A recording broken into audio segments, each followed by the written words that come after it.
Welcome to the Industry 4.0 Club's Fireside Chat. The club's purpose is to engage the power of diverse worldwide talent to accelerate the global evolution to Industry 4.0. We accomplish this by hosting and supporting respectful, thoughtful, and interdisciplinary open conversations and creating quality content on wide-ranging Industry 4.0 topics to expand the reach of our community. My name is Mike Ungar, and I am the CEO of the Industry 4.0 Club. I have 40 years of leadership experience, with most of the experience in manufacturing at Michelin. I'm joined today by my co-host, Mike Yost, who's chairman of the club. Mike, would you introduce yourself, please? Sure. Thanks, Mike. And thank you all for joining us here today. As Mike said, my name is Mike Yost. I am the volunteer chairman of the Industry 4.0 Club, one of the co-founders. Been in manufacturing for about 35 years, with the last 15 focused on the industrial nonprofit side of things. So really excited to be here today and be talking about an exciting topic here around GenAI. And so with that, just let me plant the seeds here that we'll be talking with Jason Bean. Welcome, Jason. We'll get to learn a little bit about Jason and a workshop that he's going to be running here on November 12th from 3 p.m. to 5 p.m. Eastern U.S. time. It's a Gen AI boot camp applying human wisdom for modern innovation. So looking forward to that and looking forward to learning more about that here today with Jason. So thanks, Mike. Yeah, thanks, Mike. So a little bit more about Jason. He is an IIoT market specialist with more than 20 years of experience in the automation and manufacturing industry. His passion is to help companies cut through the noise of IoT and to develop their digital transformation strategies. His goal is to help leverage the right people, processes, and industry technology partnerships to engage employees and transform their business to compete in this new age of dynamic manufacturing. Jason is also one of the co-founders of the Industry 4.0 Club, where he focuses on digital strategies and Gen AI. Welcome, Jason. Thank you, Mike. And Mike, it's nice to be back on the show again. It's been quite some time since I've been here. Yeah, it's good to have you. So, Welcome back. How did you become interested in helping others learn about Gen AI? How did that get started for you? Started back in November 2022 when OpenAI first released ChatGPT. Started playing with that on my, personal free time. It was, always interested in those new emerging technologies and see how they're useful. And it just became a rabbit hole for me. Just kept diving down. They kept releasing new models. Things kept getting better. More competitors came on the scene. There was more to learn. Mm-hmm. It's consumed a lot of sleepless nights and long weekends. Then, through my interactions with companies and at shows, I started to see companies that were integrating it into their product portfolios and SaaS offerings. And that drove a little further interest to see, okay, well, where beyond just a toy I could play with that was interesting, where did the actual application sit in industry for it, right?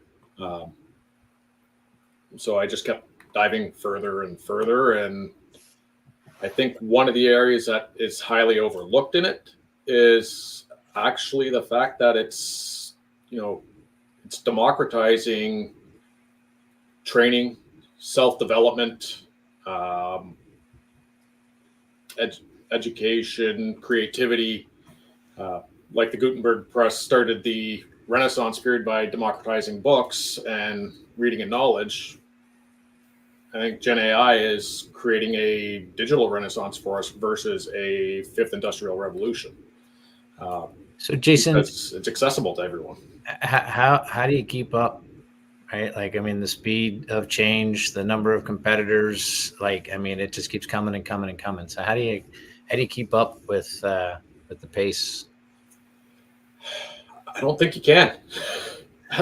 At the way the pace is, the only way to keep pace right now is to have conversations with other people who are using it. Because if you were one person trying to keep up with it, you couldn't do it.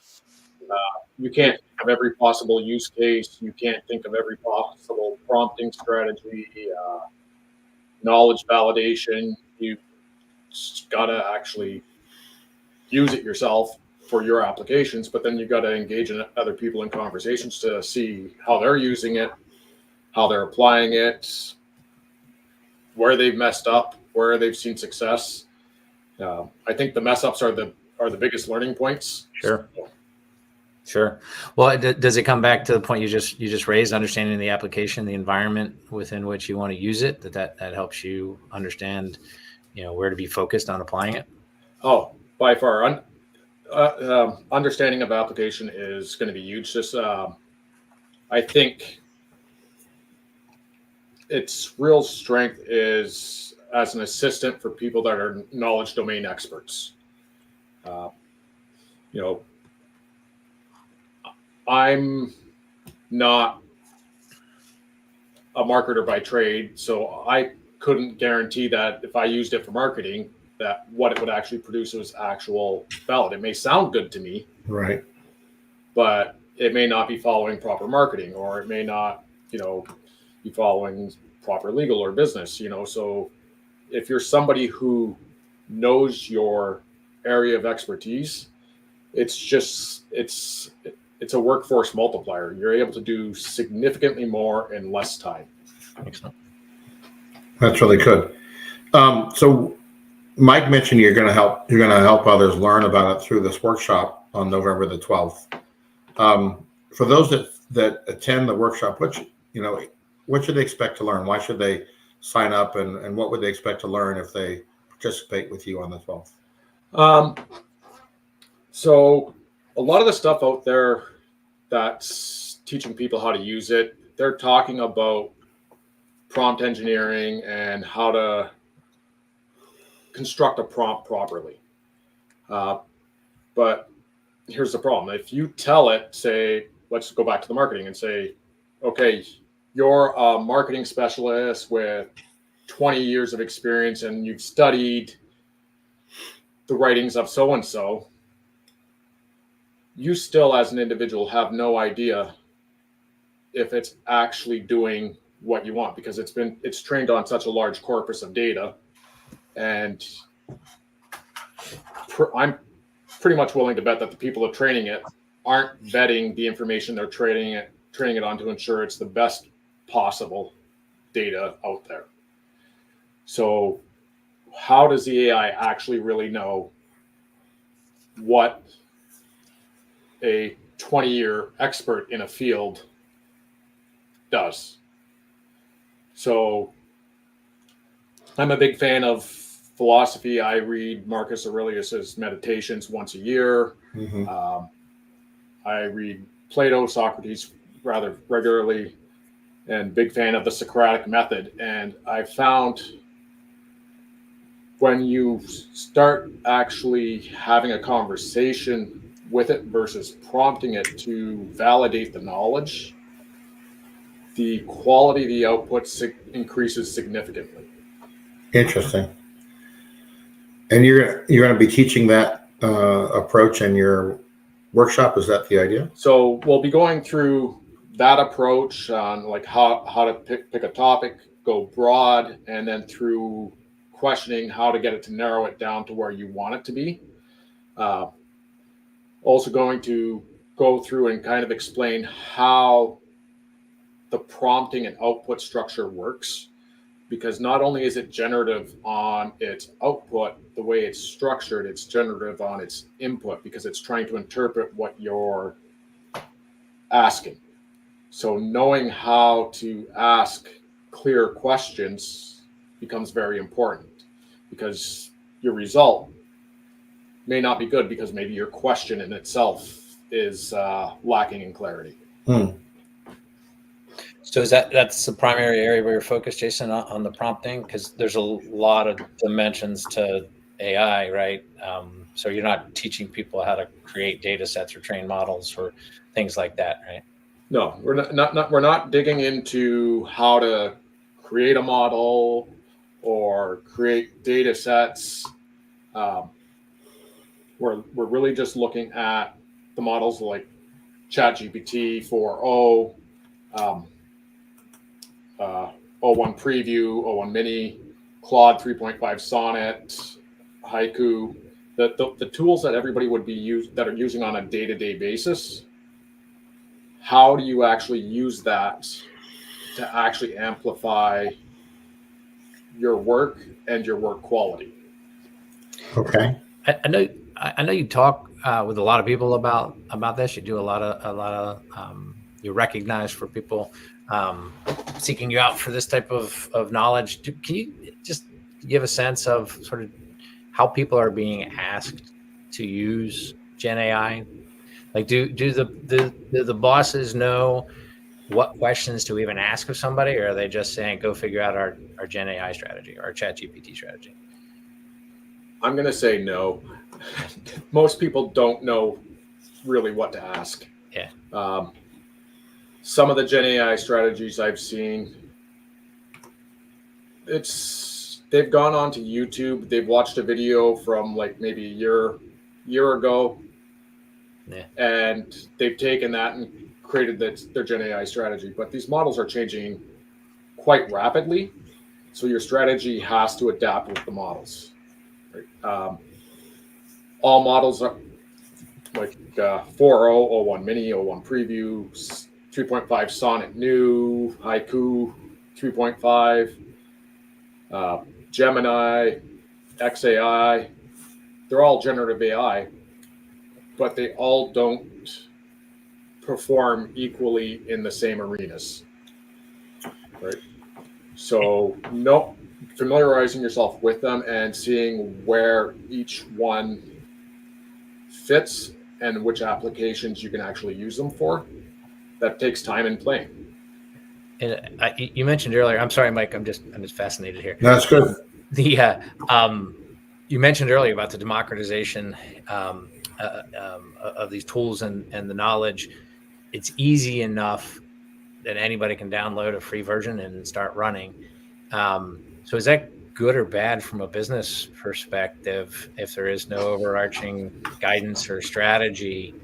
And if you do see folks that are doing it successfully or organizations that are doing it successfully, do you see it departmentalized, or is this something that anybody with the skill sets can learn regardless of what department they're in? The most successful ones I've seen of actually like using the tools that are available to the general public. So we're not talking a enterprise level GenAI solution. We're talking, you're either picking up the personal subscription or you're using the free versions. Right. The most successful ones I've seen using it are small businesses. Okay. Those small, maybe 20 employees or less. Most of the mid-sized to large, what I'm seeing in conversations is they're adopting these tools, but they're embedded into other solutions that they're paying for or that they're already under subscription with. Okay. Yeah, that's really interesting to hear. This is such an evolving field. I mean, the dynamic side of it is really, it's amazing. And I'm sure glad that people like you keeping up with things that we can ask to learn more. For the workshop, just so our audience gets a little bit more understanding of depth, can you give us one tip that maybe about GenAI that our audience might take away from listening to us today? One tip. I was going to say, don't be afraid of using it, but not sure that qualifies as a tip. I'd say look at it as a management tool, not just personal management, but actually as a management assistant.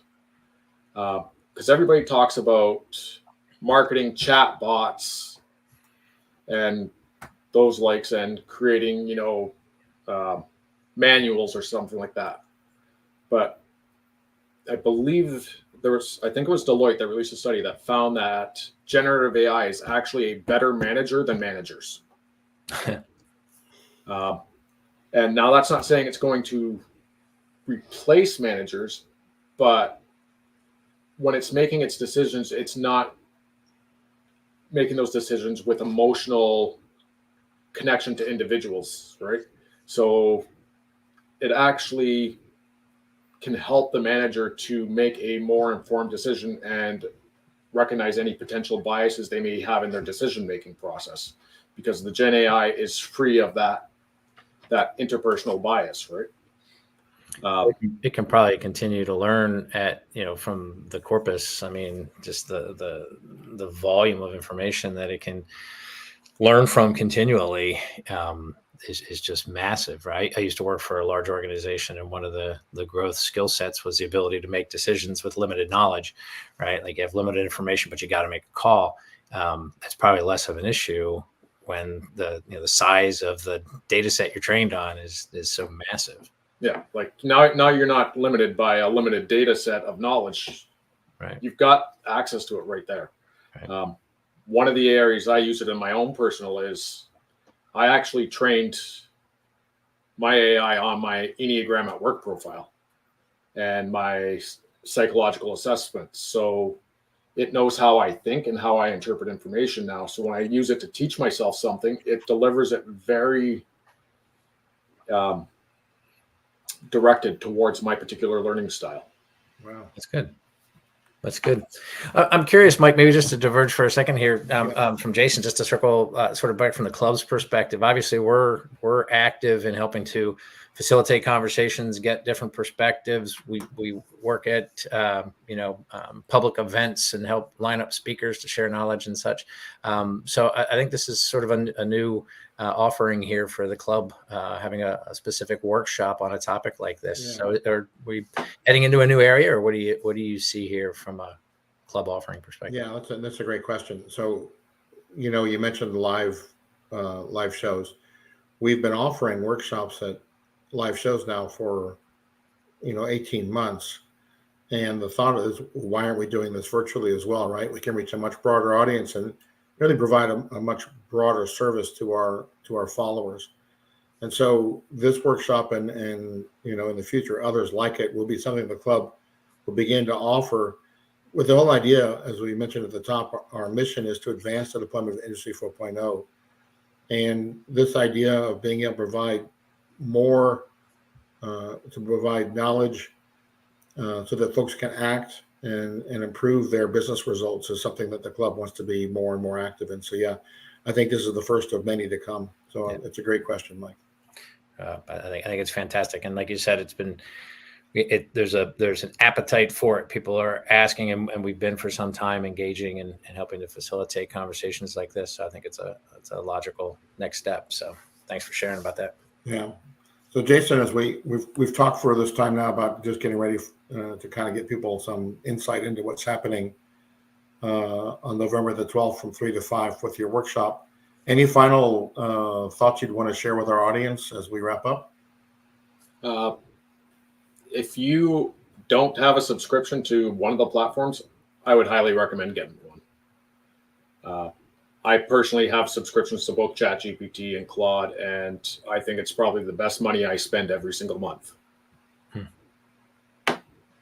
No, that's great. Just because the functionality that gets unlocked under the subscription is a vast improvement over the free models. Ah, interesting. So you're suggesting going beyond the free models and actually paying that monthly subscription fee in order to really gain the full power of the different models. Yeah. I use it daily in pretty much almost everything I do as an assistant. Nice. And what sort of subscription levels are you talking about for folks to understand? Is it I just like the ChatGPT Pro and the Claude Pro. Like I think they're both $20 or $25 a month. Right. So super. Before they up subscription costs, you're paying for streaming services. I think this provides you far more value than a streaming service. Thank you for that. Mike, anything for our audience before we wrap up? No, I'm just wondering if Jason's actually here or if this is AI. He sent his bot here to be in his place, given the power. But no, I think it's fantastic. I really do. I think to the point we've been discussing here, there's a lot of knowledge out there. There's a lot of unknowns out there. And, obviously what we're trying to do with the club is to facilitate that connection.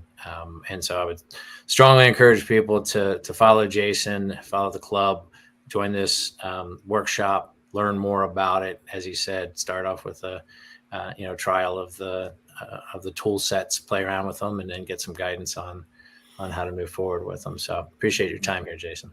Yeah. And I can't remember if we mentioned it or not, but the workshop is hands-on, so there are exercises they will actually go through. Okay. Perfect. Thanks for that. So first of all, Jason, thanks for joining us and sharing a bit about the upcoming workshop. If you'd like to register for that workshop, you can register through Eventbrite. Here's the link. If you, I talk real slowly here, so you can make sure you capture it. But if you haven't captured it and you'd like to sign up, you'll see the link on the Industry 4.0 Club LinkedIn page. And of course, as a result of our broadcast, we want to always encourage people to act. I think that's the main thing. It's more than just listening to us. It's more, what are you going to do based on what you've learned? So if you do attend a workshop, attend Jason's workshop, develop a smart manufacturing roadmap for your plant or company, or even challenge your organization to move forward in the deployment of Industry 4.0, we'd love to hear from you about what you're doing and the progress that you're making. So let us know either through our website or through our LinkedIn page. The club routinely hosts conversations like these on LinkedIn and YouTube. If you'd like to join us on a future broadcast, please let us know. We'd also be happy to talk with you. Our website's at www.industry40club.com and or on our LinkedIn page. So on behalf of Mike and Jason, thank you for joining us, and you guys, have a good rest of the day. Excellent. Thanks. Everybody. Thanks, guys.